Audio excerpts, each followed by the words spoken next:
Eu tô encucado com um negócio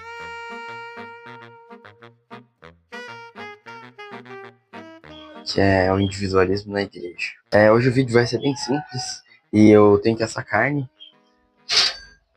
e eu vou falando as coisas aqui enquanto eu asso. Então, é isso, tá? Me acompanhe nessa churrascada enquanto eu falo sobre individualismo na igreja. A primeira coisa que a gente tem que fazer no churrasco é óbvio, a gente tem que acender o carvão, acender o fogo. Para acender o fogo, eu sempre coloco um guardanapo com óleo no meio do carvão.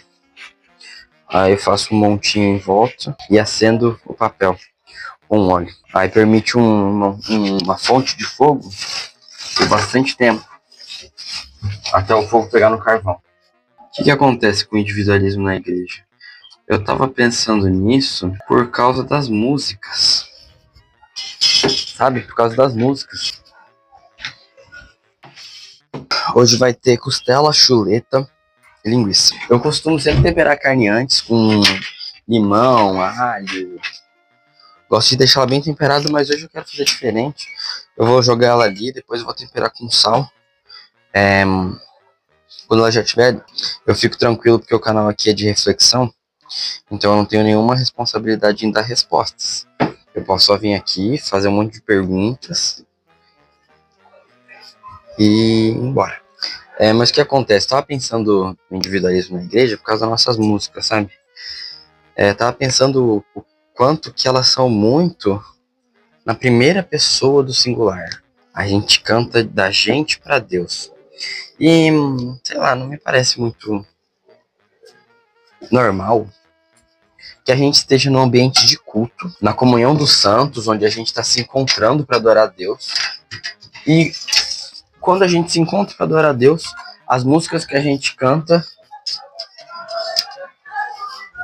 são todas singular, são todas no singular, são todas da gente para Deus. Eu acho isso meio esquisito, porque se a gente está indo num lugar onde o objetivo é adoração mútua, adoração coletiva, cantar de mim para Deus somente parece meio contraditório, sabe? Porque é óbvio, cantar da gente para Deus é algo que a gente deveria fazer. Só que o que eu sinto é que na minha leitura do Novo Testamento, quando Jesus fala sobre adoração particular, é sempre particular. A adoração eu para Deus, ela acontece no quarto com a porta fechada.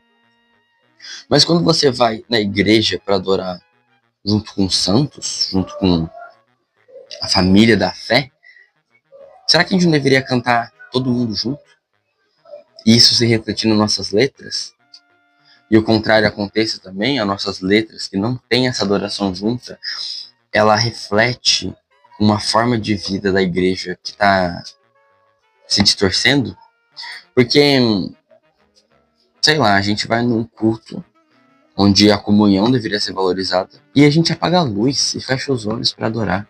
E quantas vezes você já não escutou pregadores ou ministros de louvor que estão falando assim, eles falam, esqueça a pessoa que tá do seu lado, finge que ela não tá aí. Tipo assim, eu tô indo pra igreja exatamente para saber que tem alguém do meu lado.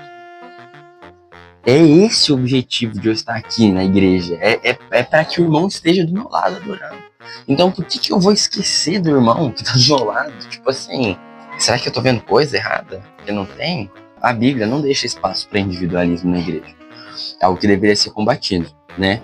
Porque quando a gente tem Paulo falando sobre o corpo de Cristo em Romanos e em Coríntios, tipo assim, você não é mais um indivíduo, você não é mais um corpo, você é um membro de um corpo.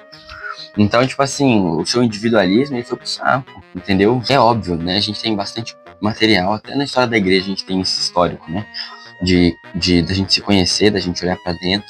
Isso tudo faz parte da Bíblia também. Mas em geral, o evangelho é sobre se importar com o outro, mais do que com você mesmo, né? Foi o que Jesus fez. Até um dos problemas que Paulo fala nas cartas dele, em Romanos, eu acho, se não me engano, em Romanos ele vai dizer que ninguém considere-se mais do que é, né? Ninguém tenha uma estima de si mesmo maior do que seja. E ele coloca isso como um problema. E ele fala isso logo depois de falar da transformação da mente, que é um texto muito famoso, né? Aquele texto de transformai-vos pela renovação da sua mente. E a gente sempre fala isso pra falar de moralidade sexual, né? Ou de vencer esses pecados. Mas Paulo tá falando contra o individualismo, porque depois ele vai dizer sobre se considerar maior do que você é, e logo depois ele vai dizer sobre o corpo. Você não pode ser, a igreja não pode ser só de olho, você não pode querer ser uma boca se você é um ouvido, e aquela anatomia lá que ele faz. Então, assim, o individualismo na igreja é algo ruim. Então, será que a gente não deveria se importar mais em ver se na nossa liturgia do culto a gente não está fomentando ele ao invés de repeli-lo da igreja? Porque, que nem eu disse, quando a gente vai no culto adorar e o ambiente, ele meio que ele conspira para que a gente feche os olhos e apague a luz para que eu não consiga ver o meu irmão que está do meu lado.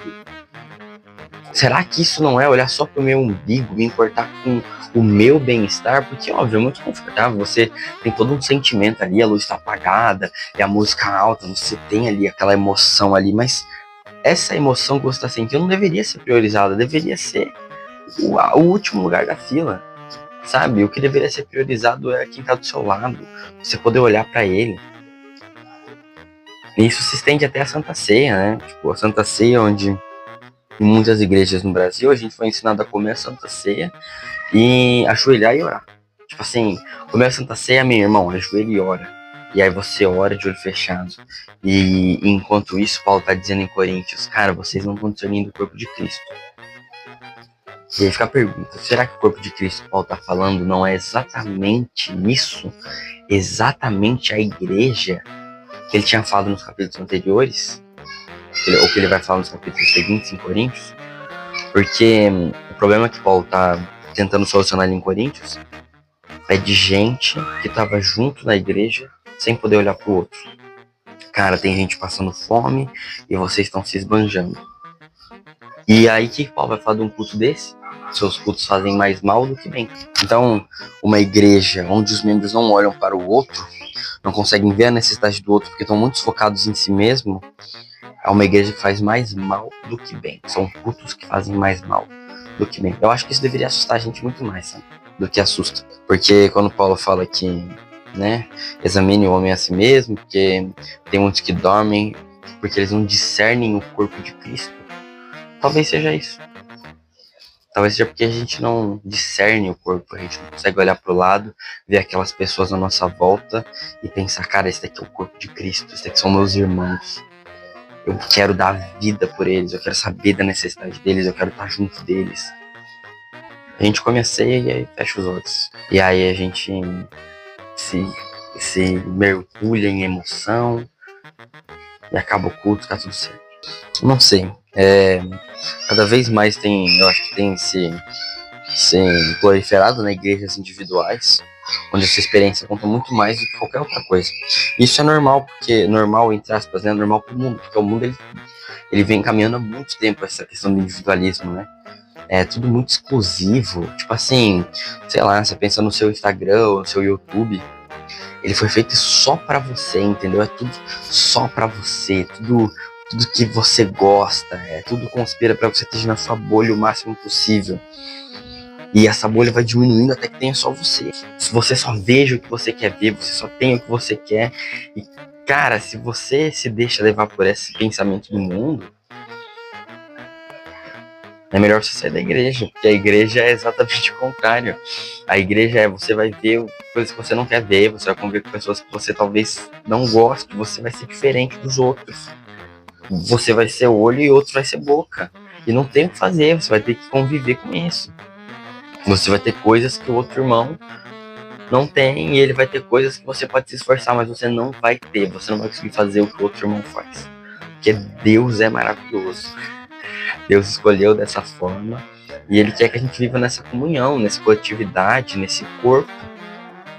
E acho que a gente deveria dar mais importância para isso. E, né, refletir isso na nossa liturgia, nas nossas músicas, nas nossas práticas no culto. Para não, tipo assim, terminar assim o vídeo, eu acho que tem algumas coisas que a gente possa fazer, entendeu? Como um jovem, né, na minha igreja, que não tem, tipo, influência, né? A minha igreja é uma igreja pequena. Mas eu digo influência no sentido de eu não vou poder chegar lá e falar, gente, agora a Santa Ceia vai ser assim, as músicas vão ser só assim, tá? E graças a Deus que eu não tenho esse poder, né? E que ninguém tem. Quer dizer, pelo menos na minha igreja, ninguém tem esse poder de falar alguma coisa assim e as coisas mudarem automaticamente. Mas assim, como pessoas que também, pela Bíblia, são direcionadas a olhar mais para dentro no sentido do erro, né? Aí sim, vou olhar mais para dentro no sentido de você sempre ver o erro em você e não nos outros. Eu acho que a gente deve identificar os individualismos que a gente tem no nosso coração e tentar mudar eles. No âmbito do culto, da igreja, no âmbito social, no nosso trabalho, nos ambientes que a gente frequenta. A gente olhar para os pequenos individualistas, pequenos atos individualistas que a gente tem e tentar vencer eles com Cristo. Que não considerou ser igual a Deus, que quis se diminuir e que quis se esvaziar e que a sua glória foi medida de acordo com o seu esvaziamento e não com o seu engrandecimento. Então, eu acho que, olhando para os individualismos que a gente tem e vencendo eles, a gente consegue ir levando essa mensagem do evangelho, sabe? Mais longe e mudando as coisas de pouquinho a pouquinho, como sempre foi. Como os cristãos sempre fizeram. E eu vou terminar de assar essas carnes aqui, depois comer. Hoje é Dia dos Pais. E eu espero que esse mês a frequência dos vídeos seja maior. E é isso. Se você gostou, deixa o seu like. Se inscreva no canal, porque isso ajuda. E até a próxima.